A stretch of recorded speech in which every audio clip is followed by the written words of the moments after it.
성경 에스라서입니다. 구약 성경 에스라. 에스라서 5장 말씀 보겠습니다. 에스라서 5장 1절에서 5절 말씀까지 제가 봉독해 드리겠습니다. 구약 성경 715쪽입니다. 에스라서 5장 1절에서 5절입니다. 선지자들 곧 선지자 학개와 이또의 손자 스가랴가 이스라엘의 하나님의 이름으로 유다와 예루살렘에 거주하는 유다 사람들에게 예언하였더니, 이에 스알디엘의 아들 스룹바벨과 요사닥의 아들 예수아가 일어나 예루살렘에 있던 하나님의 성전을 다시 건축하기 시작하며 하나님의 선지자들이 함께 있어 그들을 돕더니, 그때에 유브라데 강 건너편 총독 단느네와 스달보스네와 그들의 동관들이 다 나와 그들에게 이르되, 누가 너희에게 명령하여 이 성전을 건축하고 이 성곽을 마치게 하였느냐 하기로, 우리가 이 건축하는 자의 이름을 아뢰었으나 하나님이 유다 장로들을 돌보셨으므로 그들이 능히 공사를 막지 못하고 이 일을 다리오에게 아뢰고 그 답장이 오기를 기다렸더라. 아멘. 할렐루야. 바벨론 포로 생활을 마치고 유다 예루살렘으로 귀환한 유다 백성들은 성전 재건의 사명을 붙들고 기쁨과 감격 속에서 성전의 기초를 놓고 성전 작업을 시작을 했었지요. 그러나 얼마 가지 못해서 북쪽에 있는 사마리아 사람들이 내려와서 방해를 시작했습니다. 투서를 하고 뇌물을 주어서 고위 공직자들 통해서 압력을 행사하고, 그래서 성전 재건 작업이 중단이 되었죠. 그냥 하루 이틀 중단될 줄 알았는데 무려 16년 동안 성전 재건 작업은 중단이 되었습니다. 성전 재건 작업을 중단한 이들은 마음을 어디 쏟기 시작했냐면 자기 집, 그리고 자기중심적인 삶에 마음을 쏟기 시작했습니다. 완전히 사명을 망각하고 이제는 자기중심적인 삶을 사는데 그렇게 집중을 했지요. 그런데 어느 날 유다 백성들이 다시 분연히 일어나서 성전 재건 작업을 시작하게 되었음을 오늘 성경이 기록을 합니다.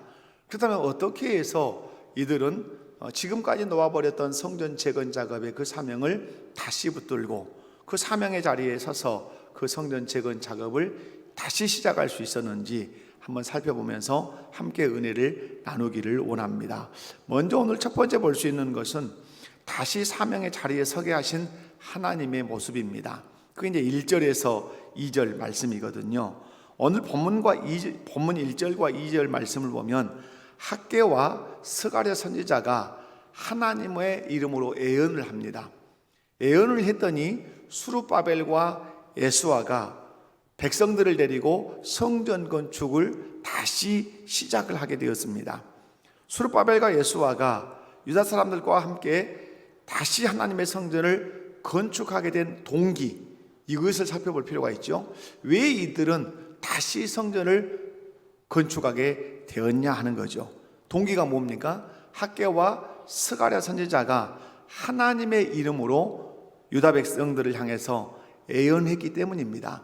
하나님의 말씀을 전했기 때문에 그들은 그 말씀을 듣고 다시 사명의 자리에 서서 성전을 재건하는 그 일을 감당했다. 그렇다면 학개와 스가랴 선지자가 어떤 예언을 했기 때문에, 어떤 말씀을 전했기에 스룹바벨과 예수아는, 그리고 유다 백성들은 다시 성전을 재건하게 되었냐 하는 것이죠. 이에 대한 기록은 에스라서에는 있다 없다? 없다. 이걸 계속 제가 말씀드렸어요. 그래서 에스라 4장과 5장 사이에는 최소 몇 년의 시간이 흐르고 있다? 16년의 시간이 흐르고 있다.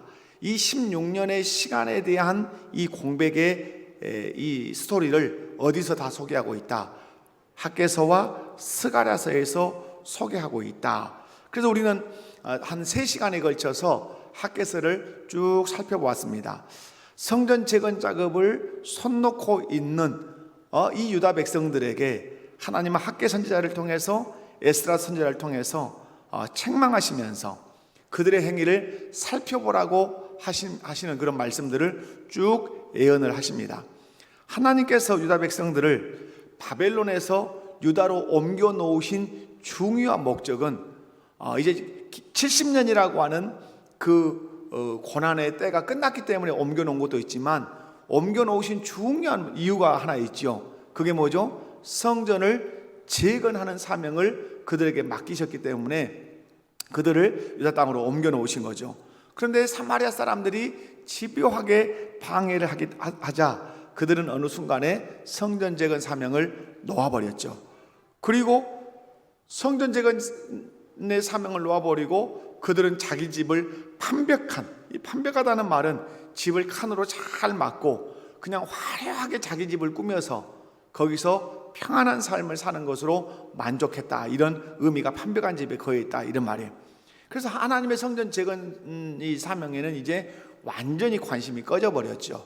이때 하나님께서 그들의 삶 전반에 징계를 내리셨죠. 여러분 그 징계가 무엇인지 여러분 기억을 하시죠?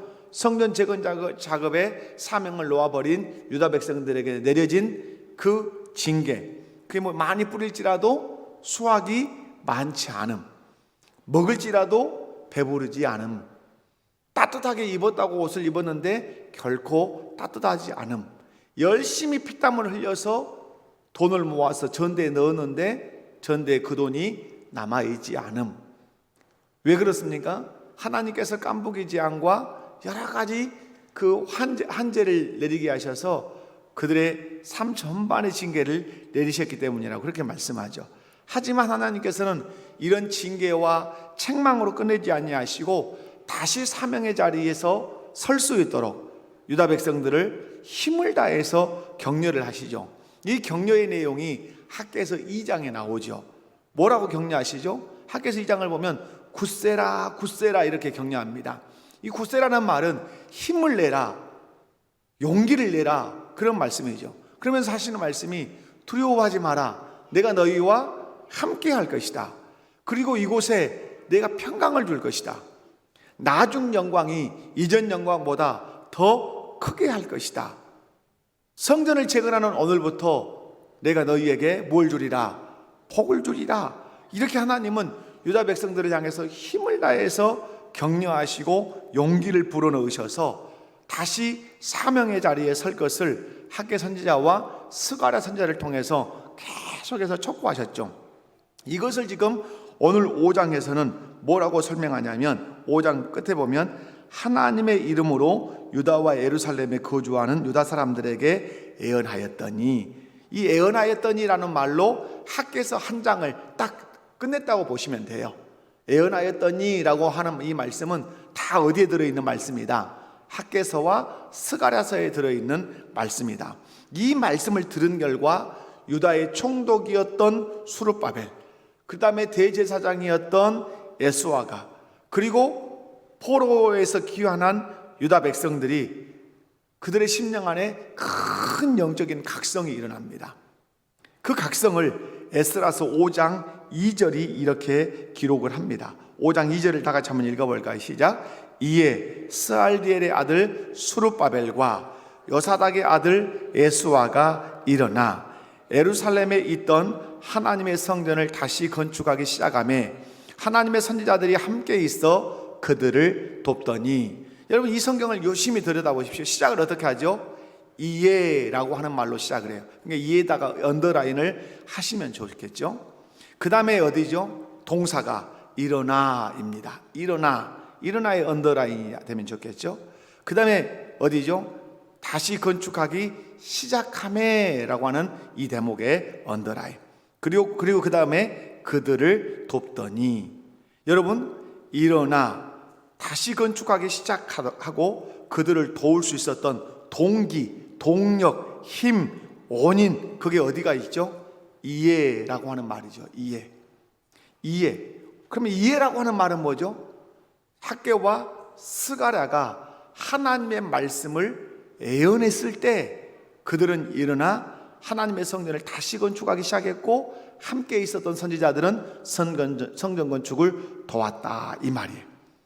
다시 말해서 학개와 스가랴 선지자가 하나님의 말씀을 예언하자 그 예언을 들었던 유다 백성들과 지도자들 안에 뭐가 일어나는 거죠? 영적인 각성이 크게 일어나는 거죠.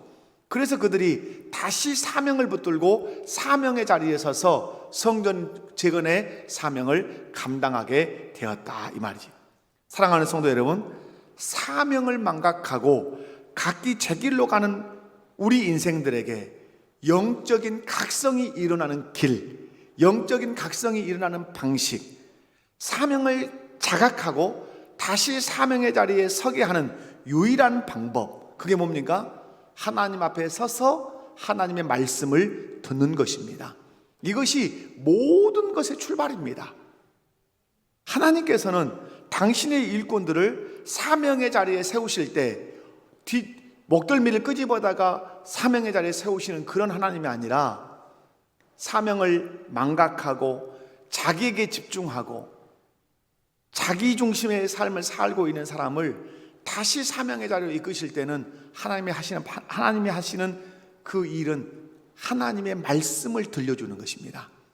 하나님의 마음을 선지자들을 통해서 듣게 하시는 거예요. 여러분, 모세가 애굽에서 쫓겨나서 광야에서 삽니다. 그러다가 호렙산에 올라갑니다. 하나님이 호렙산에서 모세에게 사명을 주십니다. 내 백성, 저 히브리 민족을 네가 애굽에 들어가서 인도해내라. 그때 모세가 할렐루야, 아멘, 제가 가겠습니다, 이렇게 반응했습니까? 그러지 않았습니다.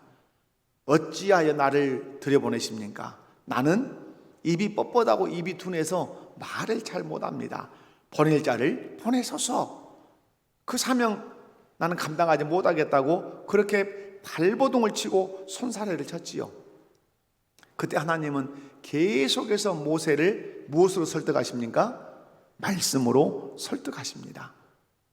여러분, 아브라함이라고 하는 사람이 저 갈대아 우르에서 삽니다. 그냥 어느 날 하나님 나타나셔가지고 내가 지시하는 땅으로 가라 그러죠. 여러분, 가라 그러니까 아브라함이 갔지만 그냥 갔다고 생각하시면 안 됩니다. 한 번도 만나보지 않았던 어떤 신, 그가 나타나서 친척을 버리고 본토를 버리고 아비집을 버리고 저 팔레스타인 땅으로 가라고 할 때 여러분, 아브라함이 그냥 갔겠어요? 그러지 않죠. 그의 아버지 데라가 바로 옮깁니까? 하란 땅에 머물러서 거기서 죽을 정도입니다. 그 사이에 어떤 일이 있었을까요? 하나님이 말씀으로 끊임없이 아브라함을 설득하고 설복하는 과정이 있다는 사실을 여러분 결코 잊으시면 안 됩니다. 엘리야가 아합과 이세벨, 그 다음에 바알과 아세라의 그 종교 지도자들과 갈멜산에서 한판을 벌립니다. 아주 완전한 대승을 거두죠.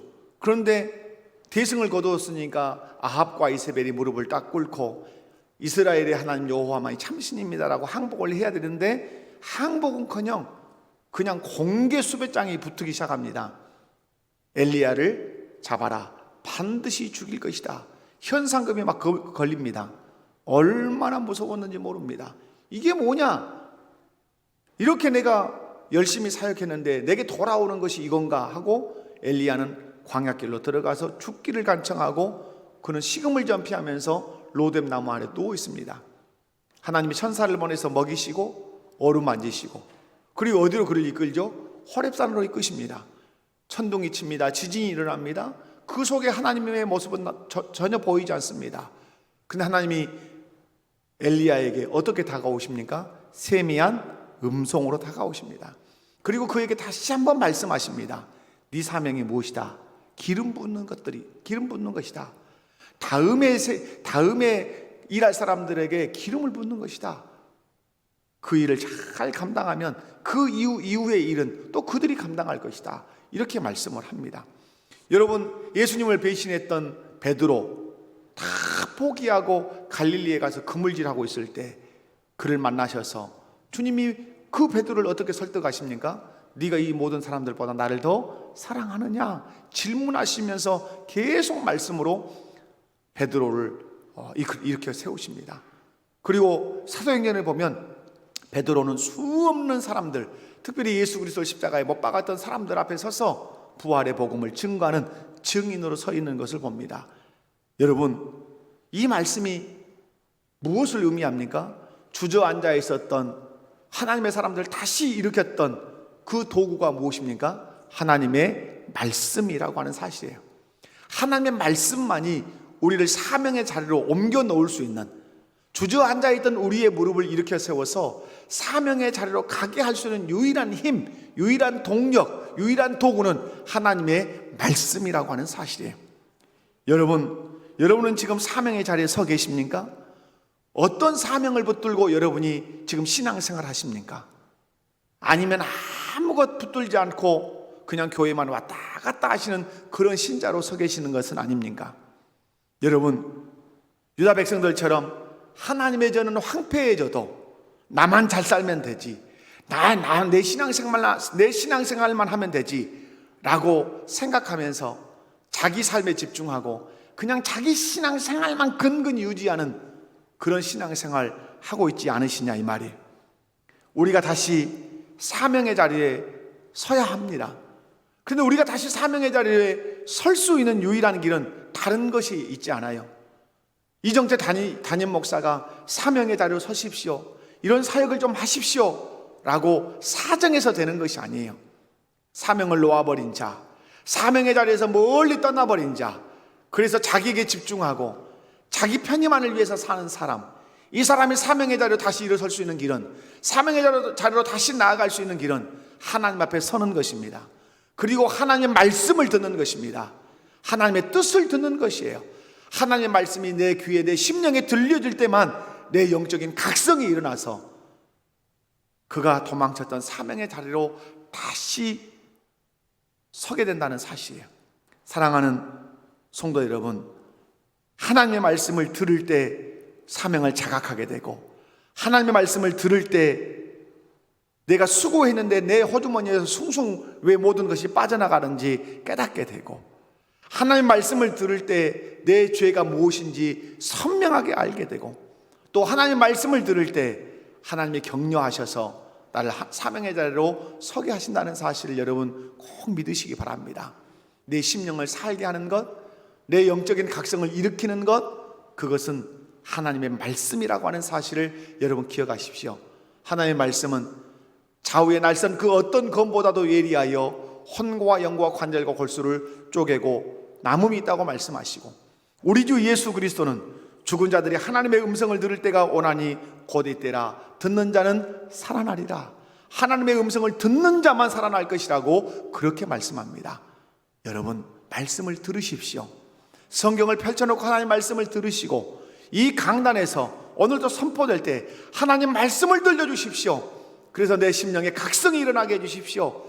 그래서 사명의 자리에 서서 주님 오시는 그날까지 사명 감당하다가 주님 맞이하는 그런 성도 되게 해달라고 여러분 기도하시기를 주님의 이름으로 축원합니다.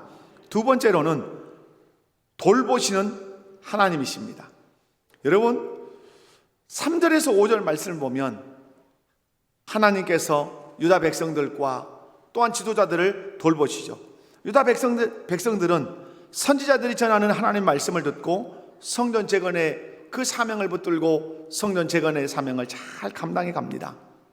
큰 돌을 세웁니다. 오늘 5장에 보면 이 닷드네가 상소문을 쓸 때 어떻게 쓰냐면 8절에 이렇게 쓰죠. 왕께 아뢰옵나이다. 우리가 유다도에 가서 지극히 크신 하나님의 성전에 나아가 본즉 성전을 어떻게 세우며 큰 돌로 세우며 벽에 나무를 얹고 부지런히 일함으로 공사가 그 손에서 형통하옵기에. 여러분, 학개와 스가랴 선지자가 하나님의 말씀을 애언하자 그들의 심령이 살아났습니다. 사명의 자리로 나아갔습니다.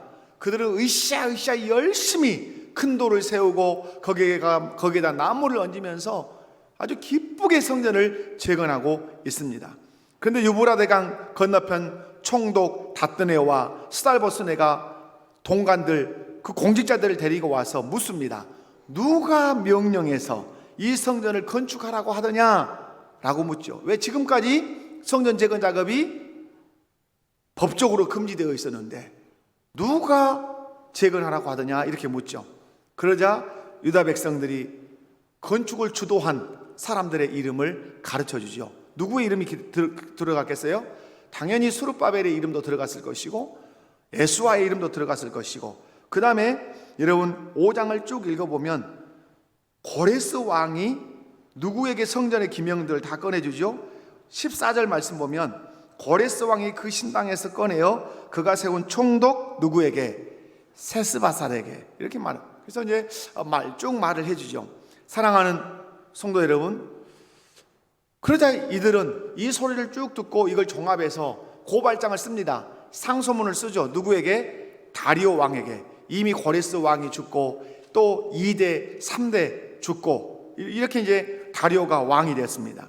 다리오 왕에게 고발장을 씁니다. 이 고발장을 쓴 이유가 뭐죠? 사마리아 사람들처럼 성전 재건 작업을 멈추게 하기 위해서 고발장을 쓰지요. 우리는 이 사실을 통해서 하나님의 사명을 감당할 때 반드시 무엇이 있다? 방해가 있다. 우리의 사명을 감당하지 못하도록 멈추게 하는 방해가 있다. 여러분, 예수님께서 공생애를 시작하실 때 여러분 예수님의 삶 걸음걸음에 방해가 있었습니까? 없었습니까? 끊임없이 있었죠. 그 대표 주자들이 사두개인이고 바리새인이고 대제사장이고 서기관이고 그러지 않습니까? 그러나 이 방해 때문에 예수님이 한 번이라도 사명을 제쳐두고 멈춰 서신 적이 있습니까? 단 한 번도 없습니다. 5절을 보면 하나님이 유다 장로들을 돌보셨으므로 그들이 능히 공사를 막지 못했다 이렇게 기록을 합니다. 여러분 5절을 한번 눈여겨보실래요? 여기서 보면 주어가 뭡니까? 주어가 누굽니까? 하나님이죠. 그리고 돌보셨으므로, 그리고 막지 못했다. 하나님이 돌보심으로 능히 공사를 막지 못했다 이렇게 정리할 수 있죠. 유다 장로들, 성전을 재건하고 있는 유다 백성들을 돌보신 주체가 누구라는 말이죠? 하나님이라. 하나님이 돌보시니까 그 성전 재건 작업을 막아보려고 하지만 능히 자기 실력으로 자기 힘으로 막을 수 있었다 없었다? 없었다 이 말이에요. 이 말씀은 성전을 건축하는 주체가 눈으로 보기에는 누구인 것 같지만, 사람인 것 같지만 그 성전 재건 작업을 주관해 가고 계시는 분은 누구시라는 말씀이죠? 하나님이라는 사실 잊지 않으셔야 돼요. 오늘 교회 안에서 우리가 여러모로 여러 사람이 여러 가지 은사를 가지고 봉사하고 섬기고 있습니다. 그러나 이 교회를 주관해 가시고 이 교회를 세워 가시는 분은 교회의 머리가 되시는 예수 그리스도라고 하는 사실을 여러분 잊지 않기를 주님의 이름으로 축원합니다. 사랑하는 성도 여러분, 하나님이 시작하신 일은 누구도 막을 수 없습니다. 여러분, 애굽에서 이스라엘 백성들을 이끌어낼 때 바로가 그 하나님의 일을 막을 수 있었습니까? 막을 수 없어요. 그것을 막는 자는 도리어 산산이 깨질 뿐이에요. 여러분, 애굽의 바로 왕이 이스라엘의 출애굽을 막을 때 어떻게 됐죠? 그들은 다 홍해바다에 수장되고 말았습니다. 그러므로 신앙생활을 하면서 기억할 것이 있습니다. 하나님 나라는 언제나 세상의 공격을 받는다. 사단 마귀의 공격을 받는다. 그렇게 공격을 받으며 여기까지 왔으며 앞으로도 그렇게 하나님 나라는 공격을 받으며 나아갈 것입니다. 그러나 결국에는 교회와 하나님의 나라는 하나님의 돌보심으로 인해서 승리하게 될 줄로 믿습니다. 앞으로도 예수 그리스도를 믿는 성도들, 그리고 그 성도들이 이루고 있는 교회, 그 성도들이 확장해가는 하나님의 나라는 쉼없이 세상으로부터, 사단 마귀로부터 공격을 받을 것입니다. 그러나 교회와 하나님 나라는 그들의 공격에 결코 무너지지 않습니다. 도리어 그들의 견고한 진에 승리의 깃발을 꽂으며 전진해 갈 것입니다. 이유는 하나님께서 친히 우리를 돌보시고 인도해 가고 계시기 때문에 그렇습니다. 사랑하는 성도 여러분, 우리가 교회를 세워가고 하나님 나라를 건설해 갈 때 사단 마귀가 수없이 공격하고 방해하겠지만 우리는 승리할 줄로 믿습니다. 이유는 우리 하나님께서 친히 저와 여러분을, 우리 교회를 돌보시고 또한 이끌어가고 계시기 때문에 그렇습니다. 이 믿음 굳게 붙들고 날마다 하나님 나라를 세워가는 복된 일꾼들 되시기를 주님의 이름으로 축원합니다. 우리 주님이 마태복음에 또 사도행전에 약속하시죠. 세상 끝날까지 내가 너희와 항상 함께 있을 것이다. 이 말씀이 무엇입니까? 내가 너희를 돌볼 거야. 내가 너희를 지킬 거야. 내가 너희를 이끌 거야. 그러므로 걱정하지 말고 너희들이 맡은 그 사명 잘 감당하기 바란다 하는 주님의 응원이라는 사실을 믿으시기 바라요. 세 번째로는 확신을 가진 자를 통해서 하나님이 일하신다는 사실입니다. 이게 이제 11절에서 16절인데요. 우리가 어떤 일을 하든지 일을 하는 것보다 더 중요한 게 뭐죠? 확신을 가지고 그 일을 하느냐가 더 중요하다는 사실. 대적들은 유다 백성들에게 누가 너희에게 명령해서 성전 재건을 시작했냐 이렇게 물어보죠. 이때 유다 장로들은 이렇게 대답합니다. 어떤 대답을 하죠? 11절 보면 11절 한번 볼까요? 제일 먼저 하는 말이 그들이 우리에게 대답하여 이르기를 우리는 천지의 하나님의 종이라. 이 말씀이 지금 그들이 우리에게 대답했다는 말은 뭐예요? 총독 닷드네가 물어봤단 말이에요. 그러니까 누가 이 성전을 건축하라고 하더냐라고 닷드네가 물어보니까 닷드네에게 대답하기를 뭐라고 대답했어요? 우리는 천지의 하나님의 종이라. 이렇게 말했어요. 여러분, 이건 대단한 고백이죠. 지금 16년 동안 성전 재건 작업을 놓아버렸던 사람들이 이런 고백을 하고 있다는 것은 우리는 정말 다시 어떻게 이런 고백을 할 수 있을까라고 의문을 가지고 들여다볼 필요가 있는 거죠. 이들이 어떻게 이런 고백을 할 수 있었냐 말이에요. 아마 유다 장로들이 침체된 이 신앙을 회복할 수 있었던 그 힘은 다른 데 있지 않았을 거예요. 학개와 스가랴가 선포한 하나님의 말씀을 듣고 이들의 심령이 회복되니까, 이들의 신앙이 회복되니까, 누가 성전을 건축하라고 하더냐라고 물으니까 이들이 외친 말이 뭐예요? 이들이 외친 말은 그거죠. 우리는 천지의 하나님의 종이라. 할렐루야. 여러분,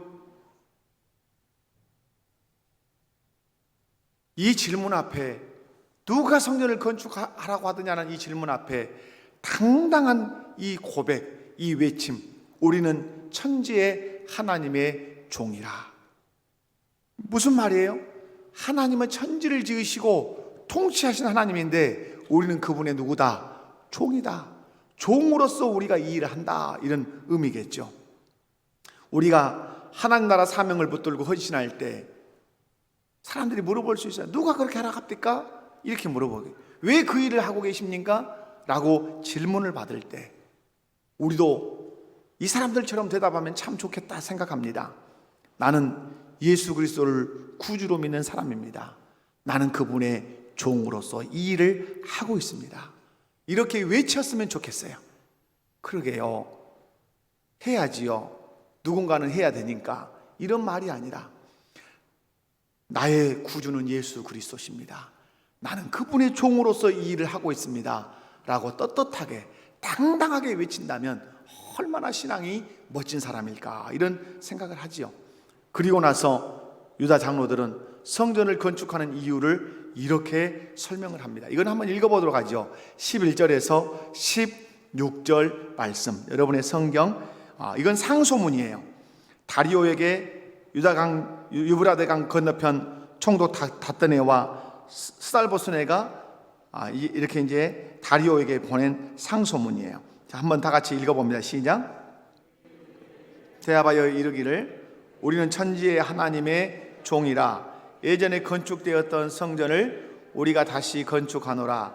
이는 본래 이스라엘의 큰 왕이 건축하여 완공한 것이었으나 우리 조상들이 하늘에 계신 하나님을 노엽게 하였으므로 하나님이 그들을 갈대아 사람 바벨론 왕 느부갓네살의 손에 넘기심에 그가 이 성전을 헐며 이 백성을 사로잡아 바벨론으로 옮겼더니 바벨론 왕 고레스 원년에 고레스 왕이 조서를 내려 하나님의 이 성전을 다시 건축하게 하고 또 느부갓네살이 이스라엘 예루살렘 하나님의 성전 안에서 금, 은 그릇을 옮겨다가 바벨론 신당에 두었던 것을 고레스 왕이 그 신당에서 꺼내어 그가 세운 총독 세스바살이라고 부르는 자에게 내주고 일러 말하되 너는 이 그릇들을 가지고 가서 예루살렘 성전에 두고 하나님의 전을 제자리에 건축하라 하매 이에 이 세스바살이 이르러 예루살렘 하나님의 성전 지대를 놓았고 그때로부터 지금까지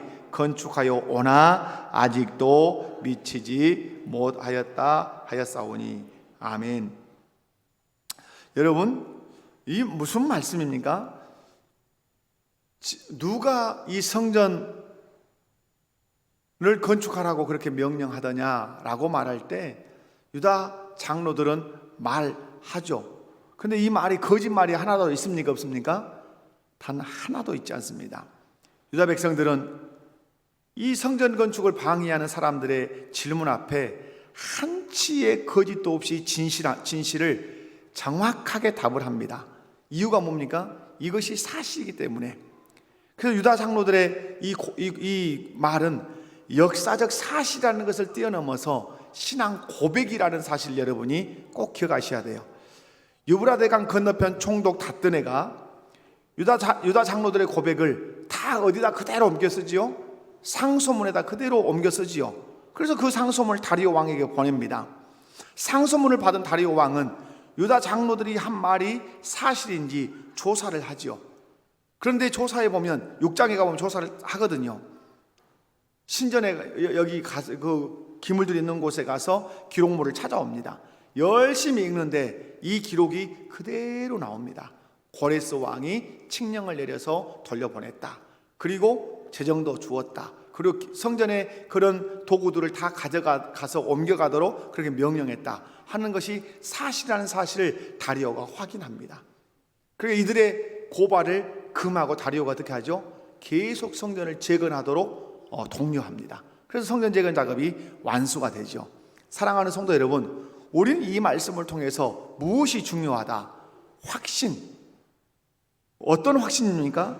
오늘 6절부터 마지막 17절까지 읽어보면 이들은 말합니다.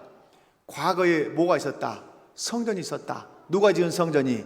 솔로몬이 지은 성전이 있었습니다. 화려하고 멋있었습니다. 그런데 그 성전이 회파되었습니다. 산산이 무너졌습니다. 불탔습니다. 이유가 무엇이다? 우리 조상들이 하나님을 노엽게 했기 때문입니다. 그래서 느부갓네살 왕이 와서 불을 지르고 회파할 뿐만 아니라 성전에 쓰는 모든 도구들을 그들의 신전에 다 갖다 집어 넣었습니다. 그런데 하나님께서 고레스 왕의 마음을 감동시키셔서 이제 칙령을 내려서 우리를 돌려보낼 뿐만 아니라 하나님의 거룩한 그 성전을 재건하게 하시고 그들의 신전에 있던 그 하나님의 그 성전에 쓰던 도구들을 꺼내다가 다 성전에 가져가라고 그렇게 말했습니다. 그래서 우리가 열심히 지금 성전을 재건하고 있지만 그 성전 재건 작업을 아직 다 마치지 못하고 있습니다. 이것이 역사적 사실이기도 하지만 그들의 무엇이다? 신앙의 고백이라고 하는 사실이에요. 범죄했기 때문에 성전이 무너졌습니다. 그리고 하나님께서 고레스 왕의 마음을 감동시키셔서 성전을 재건하게 하셨습니다라고 하는 이 확신에 찬 이 고백을 그렇게 한 것이죠. 사랑하는 성도 여러분, 누가 예수 그리스도와 그분의 교회를 위해서 또 나아가서 하나님 나라를 위해서 헌신할 수 있는가? 그것은 확신을 가진 사람이에요. 교회가 무엇인지 정확하게 아는 사람, 하나님 나라가 무엇인지 확실하게 아는 사람, 오늘 내가 붙들어야 될 사명이 무엇인지를 확신하는 사람은 당당하게 내 신분과 내 사명, 그것을 신앙 고백적 차원에서 고백하면서 신앙생활을 해간다고 하는 사실이에요. 교회를 세우고 하나님 나라를 건설해 가면서 신앙생활을 해간다고 하는 사실이에요. 그런데 안타까운 게 뭡니까? 성도들이 확신이 없어요. 어떤 확신이? 교회가 무엇인지, 하나님 나라가 무엇인지, 왜 내가 구원을 받았는지에 대한 확신이 없어요. 그러니까 내가 무엇을 해야 되는지를 모르는 것이에요. 그런데 오늘 성경에 나오는 유다 장로들과 백성들은 왜 성전을 재건하죠? 확신이 있었단 말이에요. 솔로몬의 성전 멋지고 화려했다. 무너진 이유 우리 조상들이 하나님을 노엽게 했기 때문이다. 그래서 바벨론 왕 느부갓네살에 의해서 완전히 해파되었고 포로로 끌려갔다. 그런데 그 고난의 시기가 끝나니까 고레스 왕을 통해서 우리를 돌려보내셨다. 돌려보내신 이유는 성전을 재건하는 사명을 우리에게 주셔서 돌려보내셨다. 그래서 우리는 그 확신을 가지고 지금 열심히 성전을 재건하고 있지만 아직 마치지 못하고 있다. 얼마나 확신에 차는 고백이에요. 왜 당신은 예배를 드리십니까? 왜 당신은 봉사를 하십니까? 왜 당신은 이 일을 하십니까? 라고 말할 때, 물어볼 때 우리는 어떻게 확신 있게 대답해야 돼요. 내가 이렇게 하는 이유는, 내가 이렇게 봉사하는 이유는, 내가 이렇게 사명을 감당하는 이유는 이러이러한 것 때문이라고 확신 있게 고백을 할 수 있어야 된다는 말이에요. 하나님은 오늘도 하나님의 교회를 세우시고 하나님 나라를 확장해 가실 때 어떤 사람을 붙들고 일하십니까? 신앙 고백이 확실한 사람. 아멘이십니까?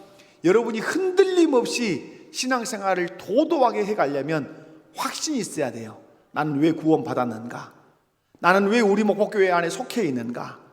그 확신을 분명하게 가져야 자기 사명을 붙들고 흔들림 없이 어떤 방해를 받아도 그 사명을 감당해 간다는 사실, 말씀을 맺습니다.